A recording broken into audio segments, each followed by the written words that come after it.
I think the main reason why this is different in Switzerland, as we probably many of you would know, is because we have comprehensive and to some extent mandatory legal schemes, legal aid schemes, which apply to the majority of the lawyers working in Switzerland, and where we contribute in that form to sort of pro bono work, even though it's not precisely pro bono work because it's not free of any fees. It's subject to reduced fees that are paid by the government instead. These schemes, as I said, they offer free legal representation in court, but they are not absolute. They are depending on whether someone has a need for representation and whether it's necessary to safeguard his or her rights. If someone benefits from these programs of these schemes, then that means he or she is going to be exempted from cost obligations in particular. So meaning he or she doesn't have to pay court costs, doesn't have to pay other procedural costs, and he or she will be exempted from bearing the representation costs for his or her lawyer. These rights apply to civil and criminal proceedings. They also apply to some extent to proceedings where refugees apply for their status, but they do not, subject to limited exceptions, they do not apply to general legal advice someone is seeking in Switzerland. I think there is an exception in that sense that many cantonal or local bar associations, they provide general advice, sort of in a platform that you can tend to regularly, oftentimes once a week, twice a week, so even more than that. But I think this type of advice is fairly short. It's going to be a few minutes that you have an opportunity to ask questions to a lawyer. And so it's not a very comprehensive scheme that is being put in place. All Swiss lawyers that are registered, and that's almost all of them, they are required to contribute to these schemes. And as I said, if they do so, generally they will receive reduced fees from the government for the work they do on their behalf. As a result, I think it's fair to say that these mandatory schemes, they have a bit reduced the voluntary pro bono activities in Switzerland, which is what we talk about today. Another factor, I think, is why this is less sort of prevalent compared to other jurisdictions is that there is no continuing education or pro bono requirement in Switzerland, unlike in other jurisdictions that require you to take on these cases. We do not have that in Switzerland. That would something that would definitely promote pro bono work amongst law firms. There is, of course, and that's what we're going to talk about today, many law firms in Switzerland, they have their policies, they have their guidelines, which encourage lawyers to take on these matters. And I'm sure that's something that we will touch on during our discussion with Adriano when we start our panel discussion. With this short introduction, I think I would like to hand over to Andrea. Before I do so, I think I have to say something on how you can all participate during these presentations and the panelist discussion. If you would like to make a statement or ask a question, you have two possibilities. Either you can use the chat function and type in your question in writing. So one of us, or Adriano, will pick up on it and ask these questions to the panelists. That's one way of doing this. You can also use the hand you raise function in Zoom. I'm sure you're all familiar with it. And then we will unmute your microphone and you will be able to ask that question directly. If you do so, if you ask a question in writing or using the hand you raise function, it would be great if you could introduce yourself so we know who we're talking with. That would be highly appreciated. A final note, more from an administrative matter, as everyone is aware of it, we will be recording today's event so we can share it with everyone later on. I hope this is all right. Otherwise, if anyone sort of has strong feelings against it, you have to let me know. All right, with this, I hand over to Andrea, who will start with a presentation on a recent matter we worked on. Okay, thank you, David. Dear audience, yes, as David introduced me, I'm a M&A lawyer in the corporate department of Hamburger. So M&A and the like is my daily work. Not so in a special COVID-19 related pro bono matter that we did at the beginning of this year. An Italian circus was on tour in Switzerland.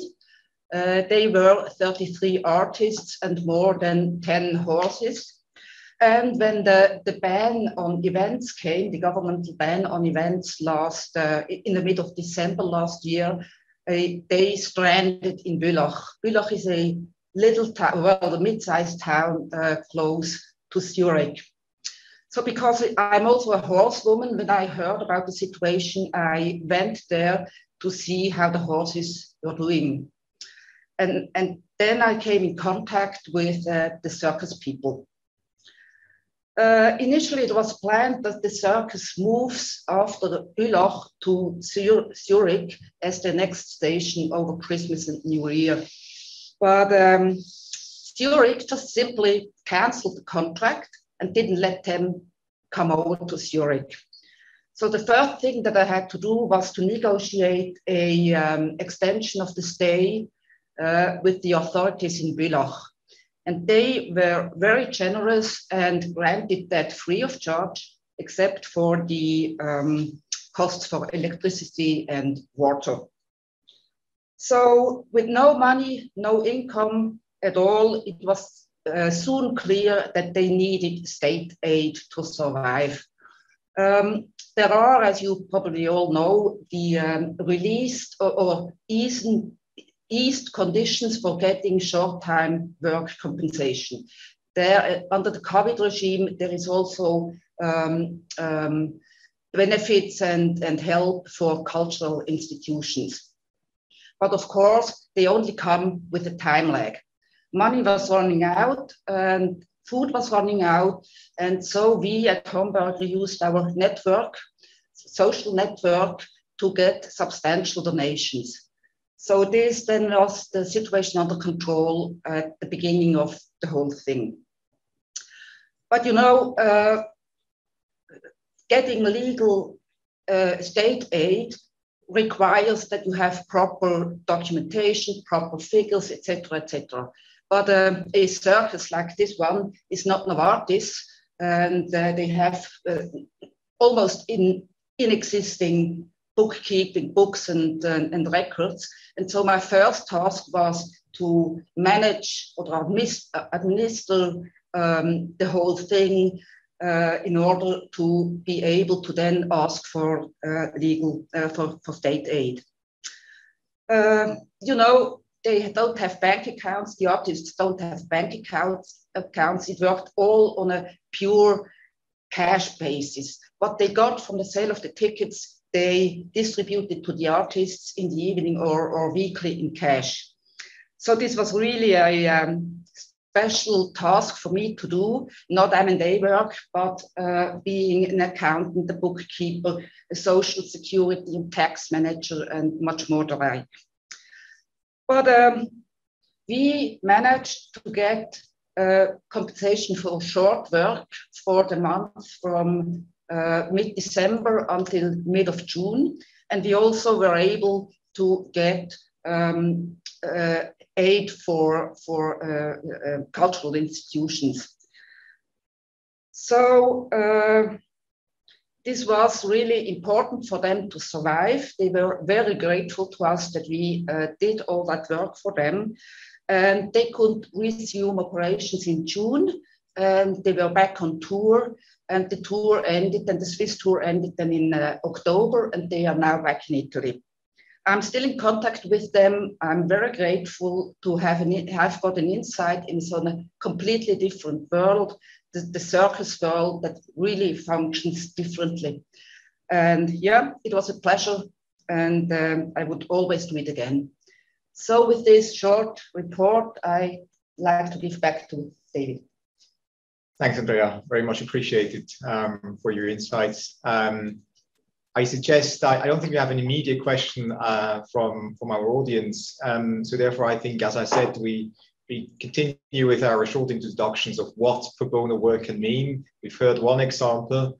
And I think, therefore, I would hand over to Abdul, who gives us a sort of a different type of pro bono work that lawyers can do in Switzerland.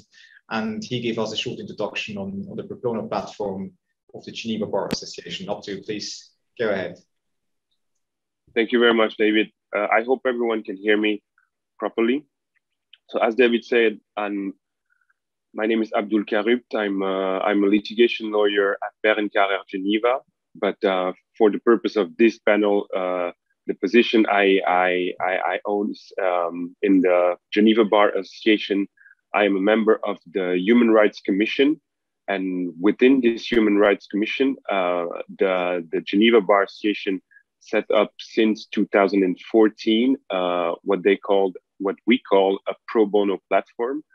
And the aim of this platform is not to provide typical pro bono work as one could define usually. The aim was to be a link or facilitators for legal entities, so NGOs, nonprofit organizations, foundations, or associations that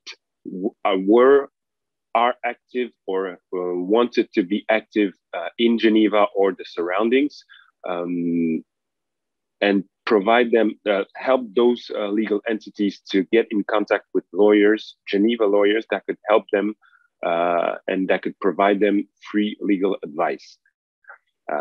So this was the goal, because we thought that Geneva is known for their NGO and nonprofit activity, and as a bar association, we wanted to create the link between this practice in this world in Geneva and in our practice as lawyers for legal advice.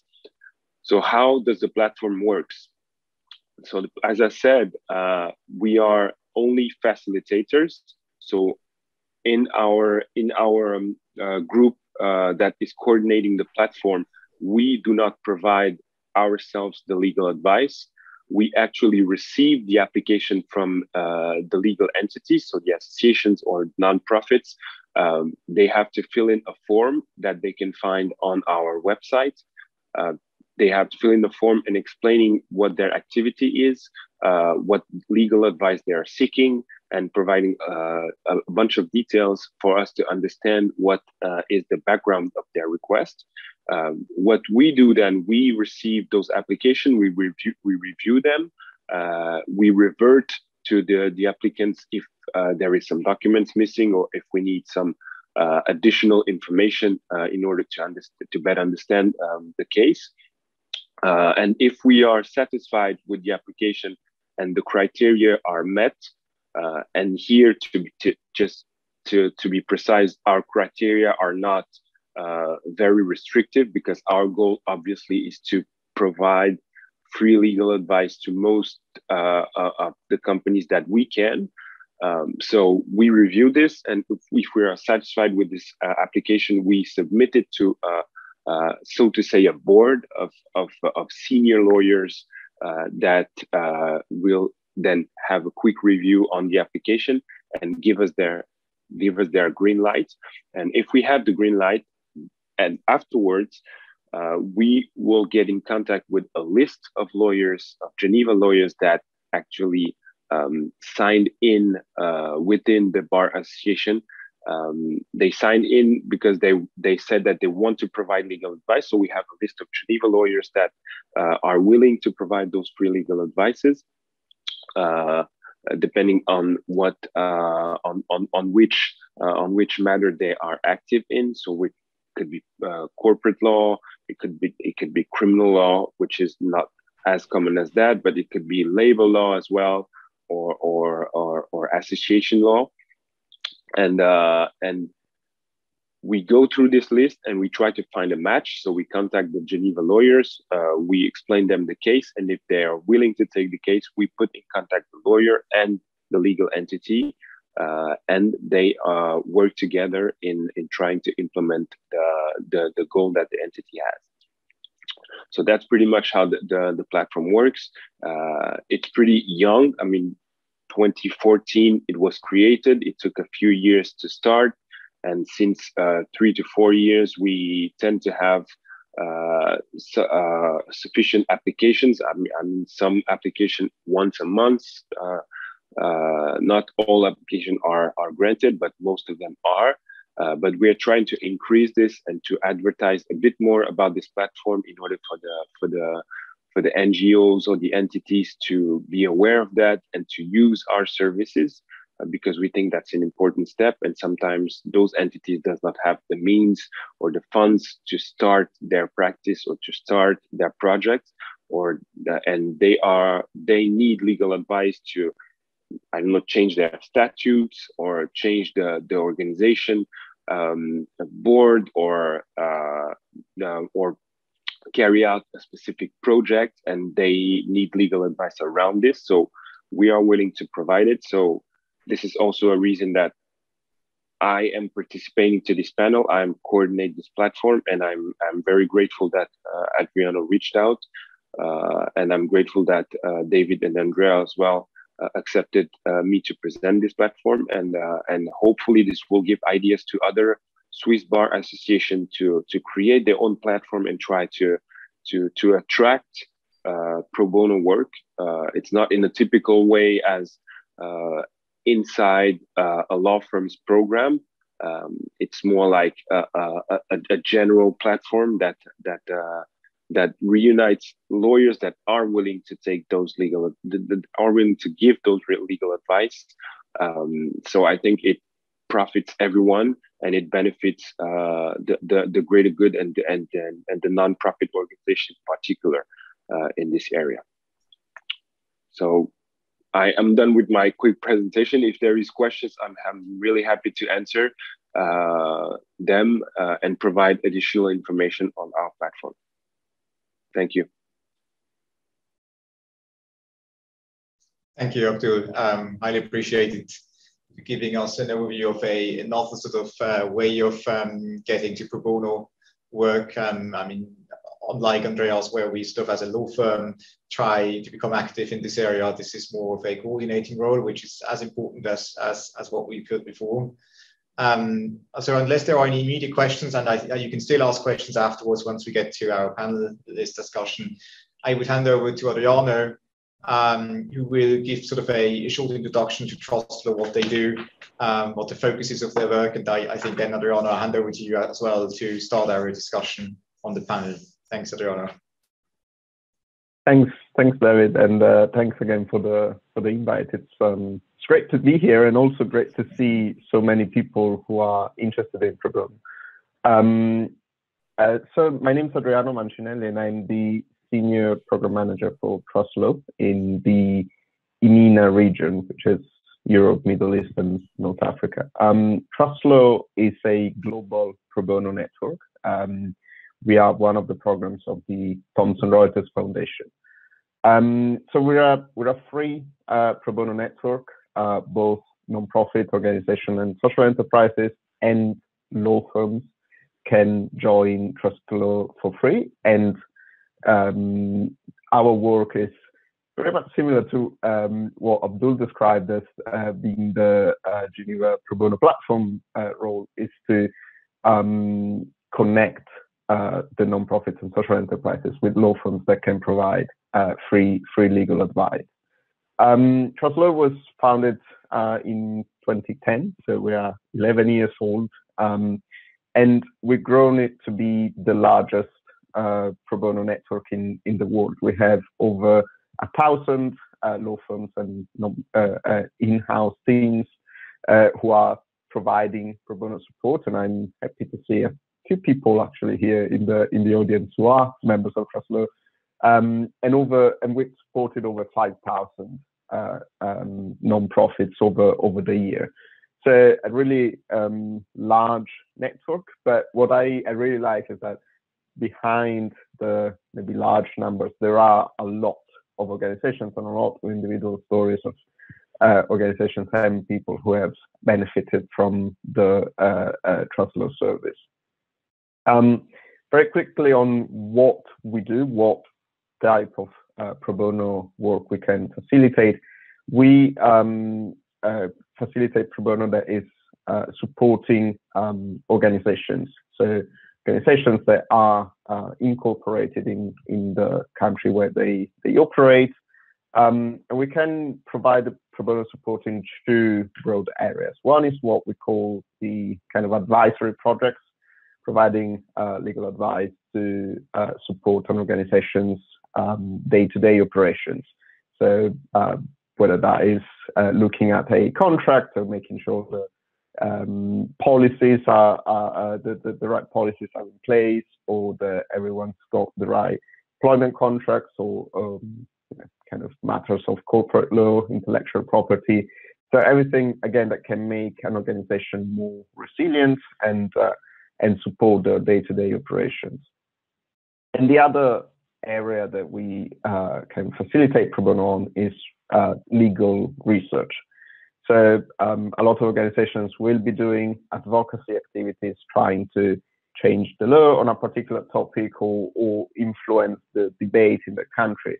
And what we can do is put them in touch with law firms and lawyers who can look, first of all, at what exactly is the law in the country, but also look at international best practices and support and provide that information to the organizations to support their advocacy activities.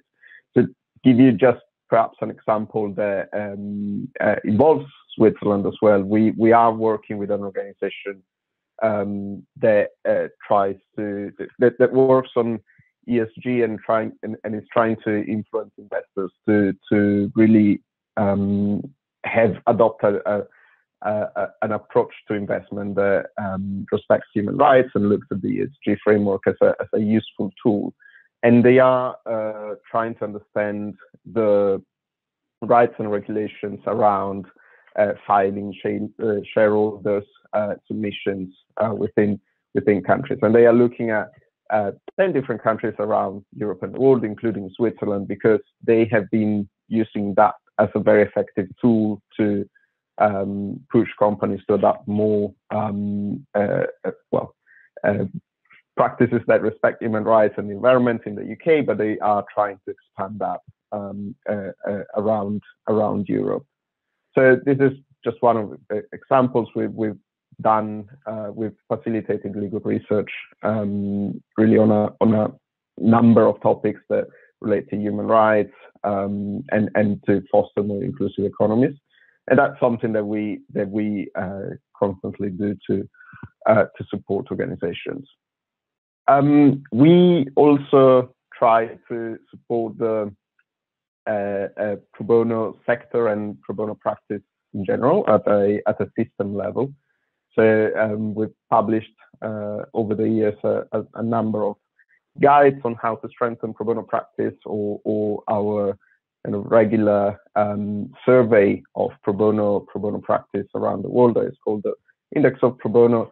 So a lot of tools that can support law firms as they start pro bono work or strengthen their practice, and looking at best sticks and potentially some of the topics that we're going to mention during our chat as well. I think I'm not going too much into detail in the process of facilitating the pro bono connections. It is in a way similar to what Abdul mentioned. Organizations come to us, we vet them to make sure that firms can safely associate with them and support them in the pro bono work. And we will always also have calls with the organizations to really identify the legal need and draft the project to make it as simple as possible for lawyers to start working on. And then we have a very democratic way of reaching out to the whole network and getting responses and offers to work on the pro bono matter from the firms. After which the pro bono client will decide who they want to work with. So it's something that really gives everyone the chance to pitch for the pro bono opportunity, and also kind of create some good, I think, healthy competition to really work on the pro bono matter as just as you would all work on a paid matter. So with this, I probably stop my initial introduction to trust law and the Thomson Reuters Foundation. I'm obviously very happy to continue talking about that, and I'll leave my email address in the chat as well. We're always very happy to welcome more members, and I think something that we are seeing in Switzerland is that obviously there is a lot of organizations that work there. So there is definitely a need for pro bono support, and so the more law firms who join our network, the merrier. So as I said, I'll stop here for the kind of trust law and Thomson Reuters Foundation introduction. Then we can move on to the next part of the conversation, and we really want this to be as participatory as possible, more similar to a round table than a panel where some people speak and the other listen. So please do join the conversation. As David mentioned, you can write questions in the chat or raise your hand and unmute yourself and speak, and we will make sure to give space and time to everyone. And I think the whole of the conversation is probably going to be around how to improve the opportunities for law firms and lawyers in Switzerland to get engaged in pro bono, and also I see that already in the chat that there are some people from non-profit organizations. I would love to hear their perspective as well in terms of what they're looking for, and how they can access pro bono work. So with this, and thanks Abdul for adding the link to the pro bono platform in the chat. I'll do the same for trust law now. I think with this, I had an initial question around really what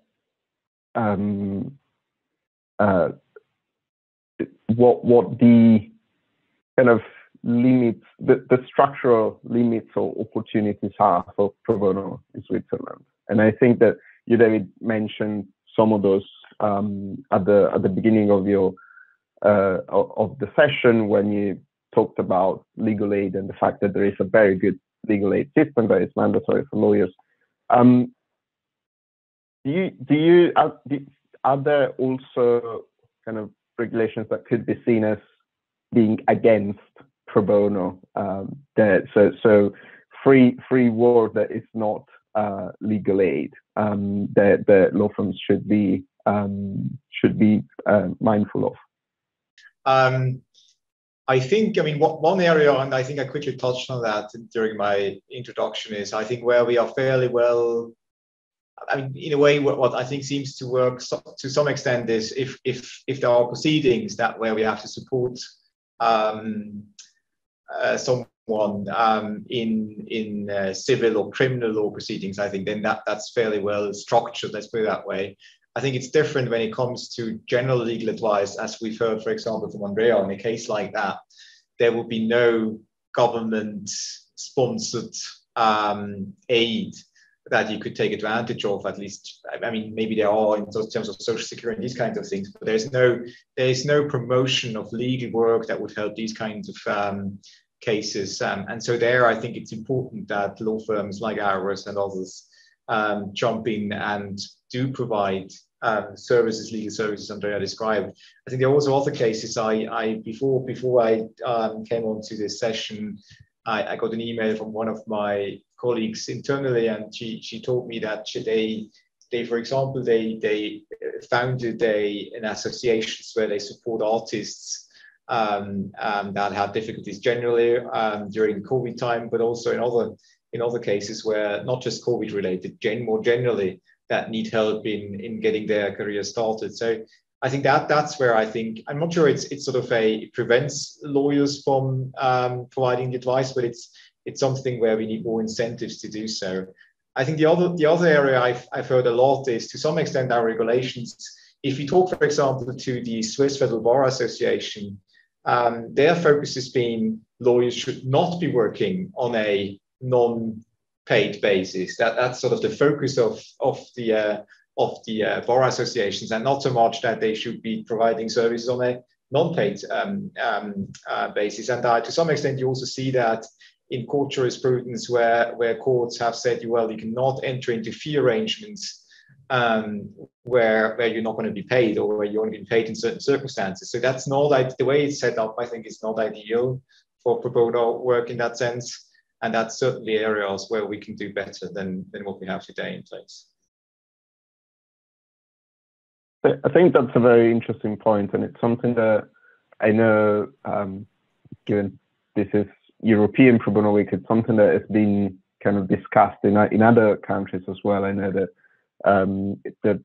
there are some similar regulations in Germany, potentially in Italy or France as well, where firms are supposed not to enter into free arrangement when it comes to providing services, because that gives them an unfair advantage, and so it's unfair competition. But I think it's very interesting that you mentioned the role of the Swiss bar, because again, that's a conversation that the pro bono community is having generally at the European level, in terms of the bar associations should be the ones that kind of dispel the myth that pro bono would be an unfair advantage. And I would love to hear from Abdul as well, how did the Geneva Bar Association decide that a pro bono platform was a good idea? So what was there a process perhaps then, going from a more traditional stance on pro bono as something that could be part of the unfair advantage, and to actually sponsoring pro bono, and whether you see that as a potential development into the Swiss bar, for instance, the National Bar Association? Thank you, Adriano. So first of all, I was not involved from the outset of the setting of the platform, but I have some background knowledge on the activity of the Human Rights Commission. So to understand, this was done by the Human Rights Commission of the Geneva Bar Association. So it was already orientated, human rights orientated, and the aim was to help nonprofits, NGOs, etc. And the way we implement it, what David said is interesting, because we have direction from our Swiss Bar Association, but the way we directed is that we took it off of the institutions and put it in hands of lawyers, and the willingness of lawyers to provide free legal advice. So we contacted our members at the Geneva Bar Association, and we asked them who is willing to provide free legal advice. We have a platform that can link you with entities that are in need of free legal advice, and we received applications from lawyers. So it's not institutional. They take this over their free time. There is no so to say, formal reward for that, except their own willingness to help and to provide legal advice, because it's an aspect. But in terms of institution, we don't have within the Bar Association a program that advertises or encourages pro bono activity, because I think we are all under the rules of also the Swiss Bar Association, and until there is a shift of mentality, like it's the case in the Anglo-Saxon world, for instance, we will not see that in the institution, and individuals will have to take initiatives to provide that. And this is what we did within the commission, the Human Rights Commission. that's very interesting. So you say that you don't see change coming to the National Bar Association soon. No, I did not say that. Adriano, you'll get me in trouble. No, no, I said that this is the position for now, but I think those kind of initiatives, and also the fact that the Swiss Pro Bono Week is taking place for the first time this year, shows that there is a shift in mentality, and it's an ongoing process, and I think it takes time, obviously, to reach out the highest instances of our institutions. But there is the bottom line is that there is a willingness within lawyers to have this kind of practice, and Andrea and David are embodied that. They have this program within their firm, and they do it. So if we can use this willingness to build institutional programs about pro bono, it could be a good thing, I think. If I may say so, I think I fully agree with what Abdul said. I think it's extremely helpful if you have an organization or a platform, as you have in Geneva, I'd say, who then sort of promotes or goes to lawyers individually and asks them whether they will be willing to support. I think that makes a lot of sense. And I think if you look at some of these examples that we had this and last year here at our firm, they originated to some extent also based on a platform that was put in place as a result of the COVID-19 crisis by a lawyer from a corporate client of ours. And so that was, I think it's extremely helpful if you have platforms that try to connect people. I think as you do it probably at Trust Law, Adriana, and everyone is aware of that this exists, and it makes it easier for, I fully agree with what Abdul said. There are plenty of lawyers who would be willing to do so, but I think it's extremely helpful if you have someone who facilitates establishing contact between the lawyers and those who would like to take benefit of these services. So I think that's extremely helpful. I think that's a very good point. And I see there's a couple of questions in the chat, which is great, and I'll get to that in a moment. But I wanted then to ask, so how simple was it to start the pro bono program within the firm? What was that something that was already there? Was that something that you kind of brought along, David and Andrea? And Abdul, I'd love to hear kind of your experiences trying to sponsor pro bono within the firm. You get the question on how we incentivize, you incentivize our associates to do so. So is it essentially, I mean, I think you are among the firms that are doing great when it comes to pro bono. Is that something that is institutionalized within the firm? Is that something that is it quite a new approach, and how was it created? I don't think it's new. It's something we do for quite some time. I think it's nothing new. I think I admit. I think that the difficulty we have ultimately is the workload associates have, including the partners that have, is fairly high. So it's to some extent it's difficult to balance. I think to balance this, and that works as a disincentive. I'll be honest with that. But I think it's something we've done a lot in the past already. It's not that we already started with doing pro bono work. And particularly, I think if I look at the younger associates we have, a lot of these associates, they approach us and tell us we would like to do something in that field. And that's definitely something we encourage that they do so. And we give them, if they have a project which we believe has merit, then we definitely support them in doing that and give them the time to do so. Yes, absolutely. And I can only say, because I know there are associates listening to this session, do so. Yes, absolutely. I think it's great if you have the initiative and work on these matters. I think absolutely that is something we highly welcome if they do that. That's great. And there was a question as well in terms of incentivizing within the firm. Do you have it as an opportunity? Are there some targets around that? Are there ways that the firm is kind of supporting the pro bono work? We don't have sort of targets. I think we would look at this I mean, the basis the way we work is we have our fixed salary and we have a bonus, right?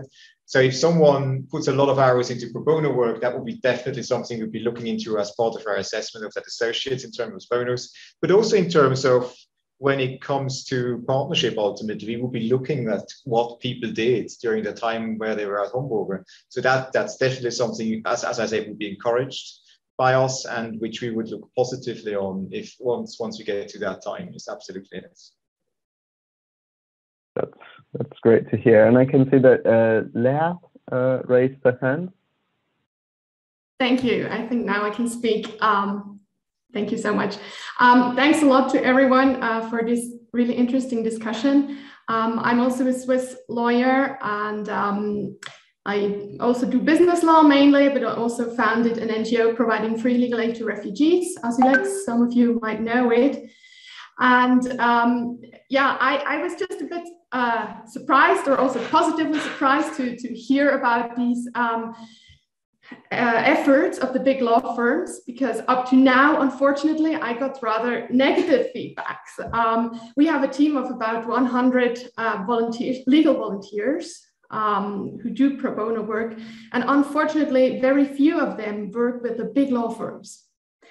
And also me personally, I got a bit of feedback so far, that this pro bono work is too political and we don't want to be involved in it.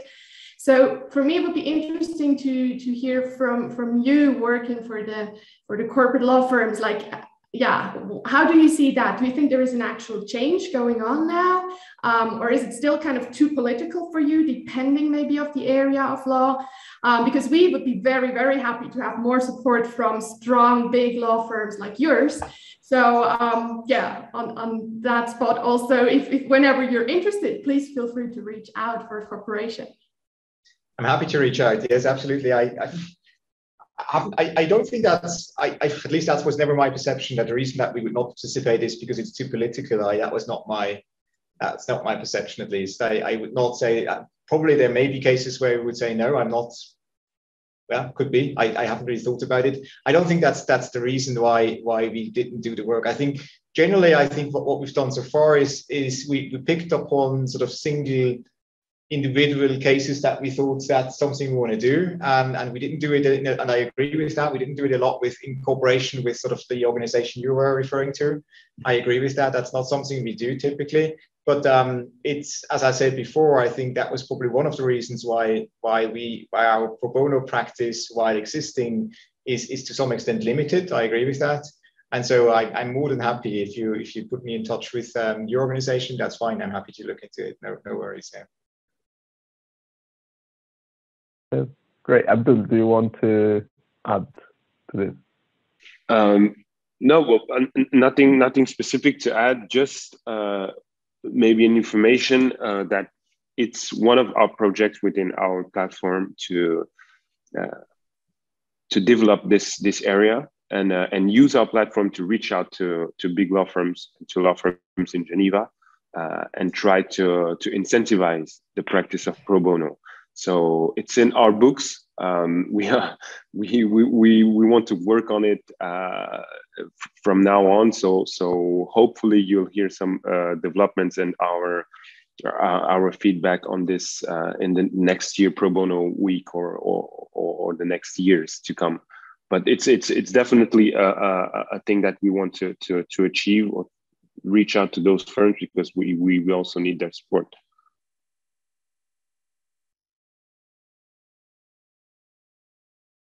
Great, thank you all. I said that Lucy also raised her hand, so if you want to unmute yourself and answer your question, go ahead. Thank you so much. I'm finding this so fascinating and very grateful that you've given up your lunch hour already, making this nice contribution. Appreciate that. Like many organizations, we don't have a legal person on the team. So we're reliant on services from time to time. And like other organizations, we have different needs at different times. So for us, it's about risk management, risk assessment, risk prevention. And also from time to time, there might be occasional cases. So I was enjoying the exchange between you two, Adriano and Abdul, and the approach of trust law and the approach of the Geneva Bar Association.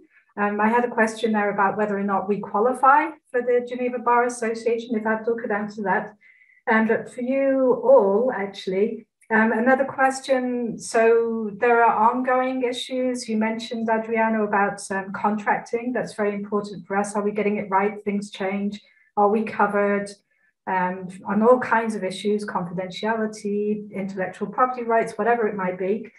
So that would be something very helpful as a kind of ongoing basis to see whether we're up to snuff on those issues.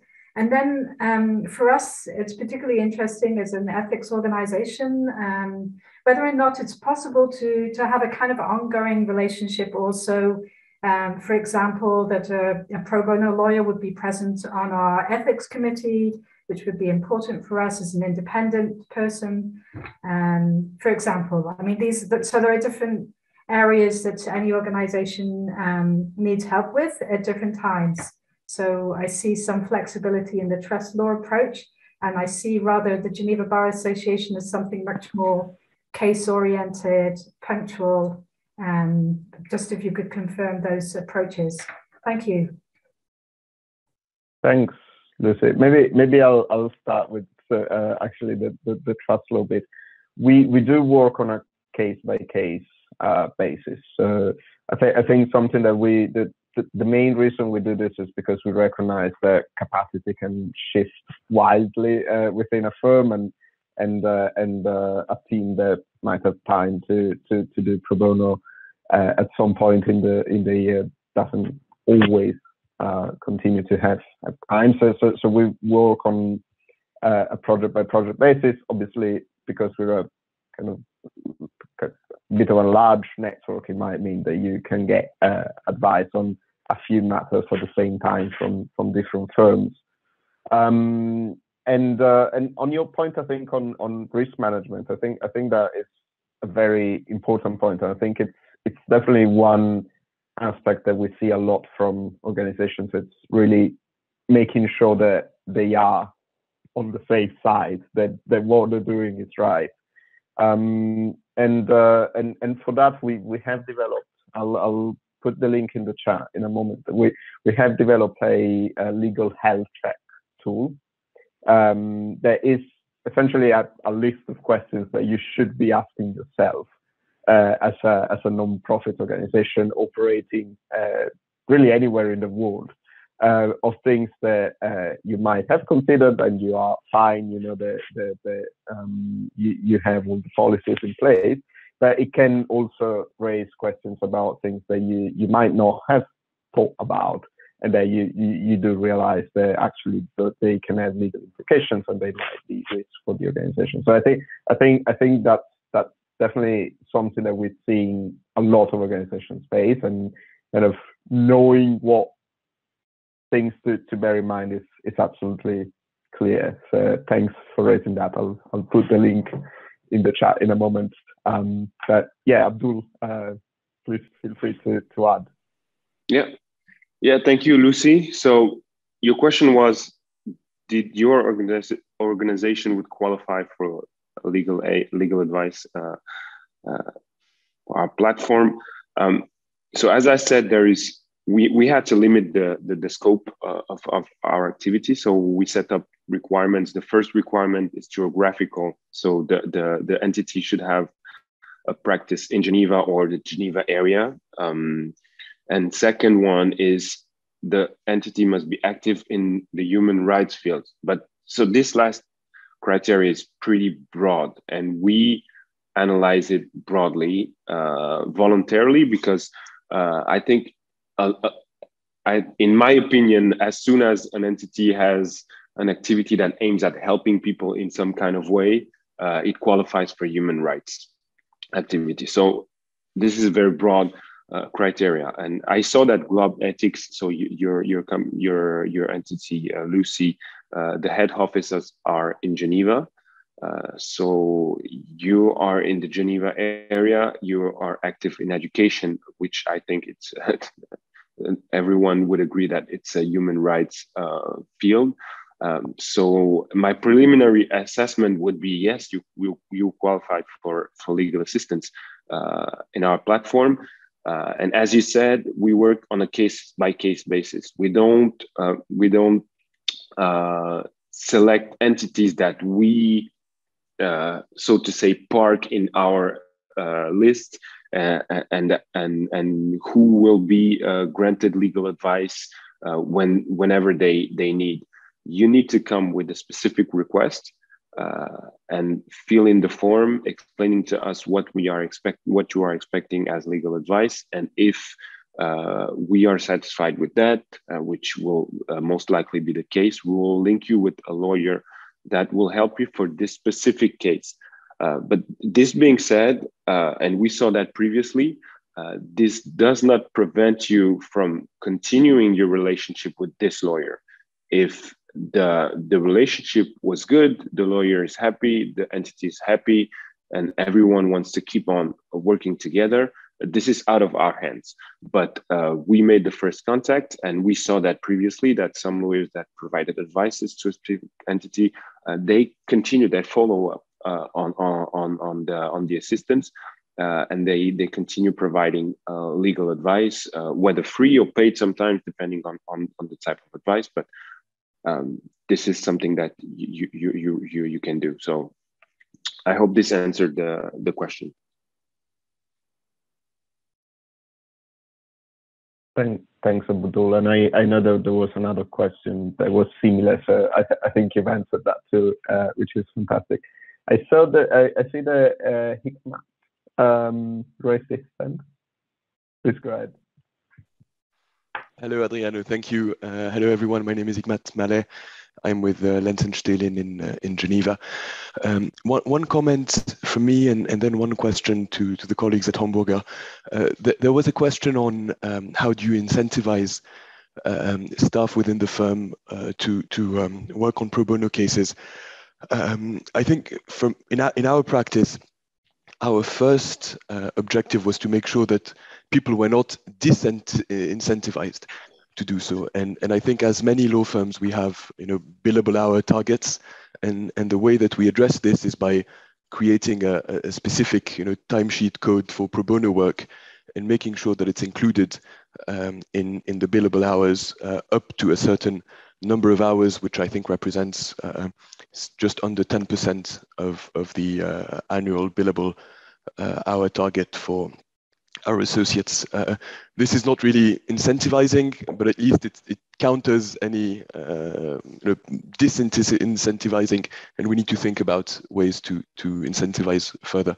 My question to the colleagues at Hamburger and to other colleagues at law firms here is, what we are finding in our firm is that many partners, many associates have pro bono clients or pro bono projects that they support, but there is little centralization in this and little central visibility at the firm. And I wonder whether Andrea and David, for example, do you have someone at Hamburger, a senior associate or maybe a partner who is responsible for the pro bono practice, or is it in this a little bit fragmented way that we are seeing currently at our firm?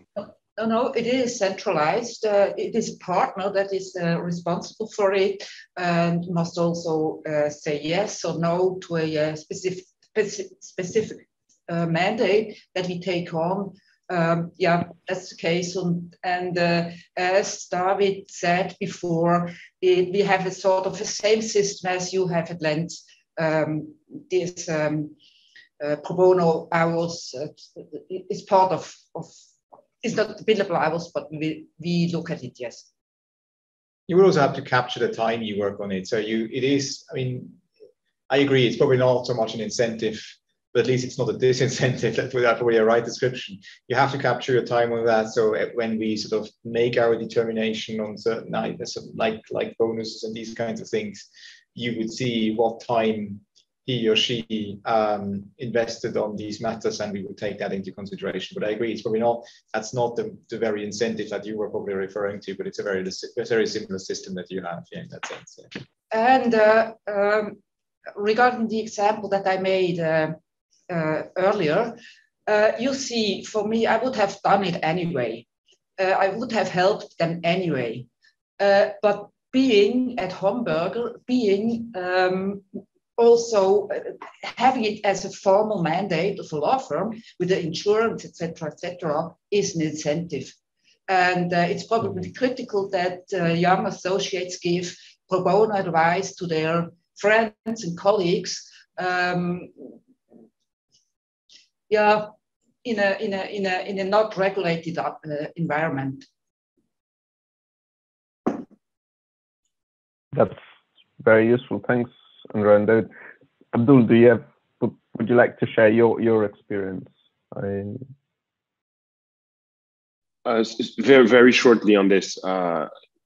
In our firm in Geneva, Bar, we don't have, so to say, a pro bono centralized practice. I should get information for our Zurich office. Probably we have, but not centralized. So, and I think this is an important matter. I fully agree with what Hikmat Maleh said. We need to first centralize and then give real incentives for associates to take on this kind of work. Otherwise, this will just start being a good idea and then end up without getting any results. That's a very important point, Abdullah. I think perhaps I'll jump in on this as well, because it's a very interesting question, and one of the reasons why we run the pro bono, the Index of Pro Bono every couple of years, is really to understand trends about pro bono globally, but also how do firms approach pro bono and whether that has an impact on the number of hours or the pro bono practice in general. And I think I would say two things to your question, Hikmat. One is that we haven't seen, and this is literally around the world. We had over 200 firms reply from 90 countries, like from the US, UK to places where pro bono is really nascent around the world. We haven't seen the fact that that there needs to be a really centralized operation. I think you don't need a pro bono coordinator necessarily to have to do a lot of pro bono within a firm, or to have a very strong pro bono practice. What we've seen is that probably some structure really helps in terms of having a firm-wide policy, or having someone who takes the role as a pro bono champion within the firm, or obviously if you want to go more and more professionalized, if you have a pro bono associate or coordinator. But even just having one of these elements, or a pro bono committee, so lawyers who, on top of the normal work, would be part of the committee and can decide on what matters to take on as pro bono. But even just one of these structures can really make a difference when it comes to pro bono. So there isn't the perfect recipe, or there isn't the kind of silver bullet for this, but even one aspect of this can really make a difference when it comes to engaging lawyers in pro bono. The second aspect, in terms of incentives, I think is a very important one as well, and one that was rightly mentioned by everyone.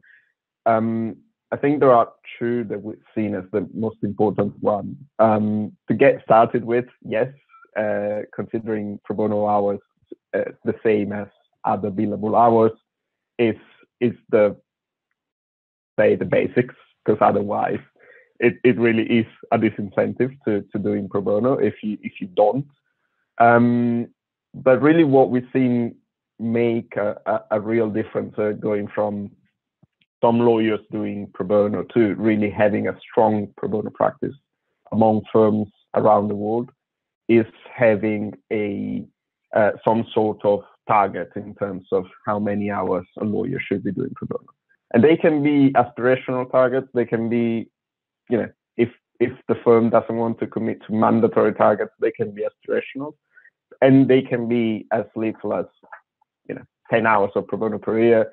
It really makes a difference and kind of steps up the game for the firm. So these are the, would say, two aspects that we really see make a difference when it comes to spreading pro bono within a firm. And I think this could be a conversation that can go on a lot longer than this as well. But I know that there are or there can be difficulties in trying to get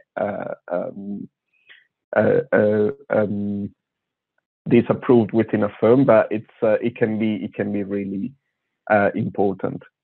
I think on this, I would love to hear if there are other thoughts from across the room, or if you have any reflections on this yourself, Hikmat, as well. I see there's a hand up. Thomas, please go ahead. Hi, good morning. Sorry, maybe my camera. Good morning to you. It's a pleasure to be here. It's very interesting to hear all the thoughts. I'm a senior associate at MLL, a Swiss law firm in Switzerland. We just merged with, we merged MLL and Forip. And one comment is following up on Hikmat's comment to say, yes, what we see in our firm is it's a bit scattered, the pro bono work. We know that some of our partners, associates work on pro bono matters, and namely through the Thomson Reuters platform. We've done that a few times already. And we are in the process precisely to gather and to try and to centralize. And then that leads me to my question, and I'm not sure if perhaps I heard it or not, because I'm at home and haven't been able to follow everything 100%. But if at Hamburger you have actually a set policy, because this is something that also we are working on at MLL, at least on my behalf and some other associates and partners. I was not sure if I heard that there was something really set, a document which sets the kind of the guidelines and the basics for this. Thanks a lot. No, I don't think we have a written, or at least not a very detailed. I think we have something that says it's something we promote. I don't think we have a very detailed policy. I think in that sense we do it on a case-by-case basis. For example, if you want to open up a matter, as Andrea was saying, we have centralized sort of someone who sponsors that, or sponsors who is responsible for pro bono matters centrally. And so if you open up a matter, then you have to do your conflict checks and these kinds of things. So it is something that is sort of steered centrally, and all of the pro bono matters will be reviewed by a committee actually. And then we will take a decision on whether that's something we want to take on or not. In that sense, yes, there is sort of a policy, but we don't have any sort of very detailed policy that we sort of limit ourselves in what we want to do. No, that's not the case. No. Thanks, David. And I guess I have to do a bit of a self-promotion here, but we've published a guide last year that is called the Championing Pro Bono Guide. So there might be some useful tips on how to generally get started and strengthen a pro bono practice, and it includes a kind of links to template policies as well, and other resources that are available. So I'll add that to the chat as well, and we can definitely circulate it after the event as well. Unless there are any other thoughts on this specifically, I thought there was a very interesting question as well in the chat, which is do you have any experience with in-house legal departments pro bono programs? And I'll leave it open to all panelists first. I mean, I can only quickly jump in, and I'm sure someone is better placed than I am. The only thing I can say is, for example, this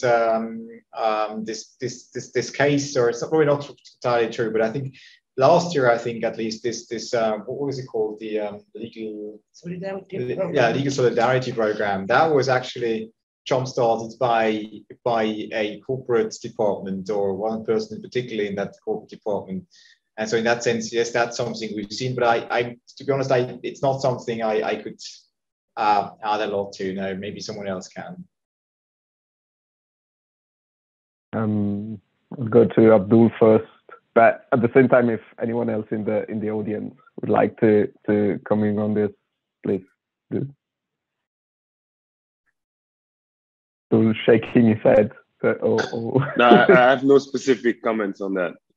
Maybe I leave someone that maybe has something more significant to say. Okay, that's great. Thanks. I guess on my side, I can say that Trust Law is open to legal members from in-house teams as well, and we do encourage collaboration between law firms and their clients on pro bono matters. And I think it's something that we see again. Is a very strong business reason for pro bono. It's one of those things that can really strengthen and deepen the relationship between a law firm and their clients when it comes to collaborating. It's something that there is more and more pro bono work done by in-house teams. So it's certainly a great opportunity, I think, for law firms to showcase that their values align with those of their clients, and I know that it's again a trend where more and more companies will require that or will look at that when choosing the panel firms. I don't know if the person who asked the question wants to add to that and kind of maybe specify the question more, if there are any other thoughts on this from the audience. Maybe not. I guess we're getting close to the end of our time, and it's been fantastic to see such a great conversation with also a lot of inputs. What I would love to hear as well, and this is first of all, I saw some next steps from this great meeting. Is that Abdul, you made the point at the beginning that the Pro Bono platform really came out of a collaboration among firms, so lawyers directly without. Are there groups of firms or lawyers that kind of meet to discuss pro bono and share knowledge in the country? Or so was the Pro Bono platform a kind of a one-off collaboration? Is there collaborative groups of firms who meet to discuss pro bono? So the question is for me, Adriano. Well, for you to start with, because you made that point, but then I'll love to hear from you. First of all, the creation of the platform was not really law firms, but lawyers and the lawyers within the Human Rights Commission. And then we reached out to other lawyers. So we didn't targeted law firms, but lawyers, because they are the one that volunteered. But so not answering your question, but adding a comment to it, we are now, as I said, trying to develop actually a net of law firms now. Encourage law firms to implement pro bono programs within their organization, and then link them with our platform in order to have a more solid net of lawyers that are willing to provide legal advice, free legal advice, and in the meantime incentivize firms to create this practice within their organization. So I think we need to create the need for law firms to discuss this topic. But as we see here, there is this willingness, and sometimes a bit of structure helps to really enhance this wishes. That's great, thanks. And David, Andrea, are you part of any, like, do you discuss pro bono with other firms?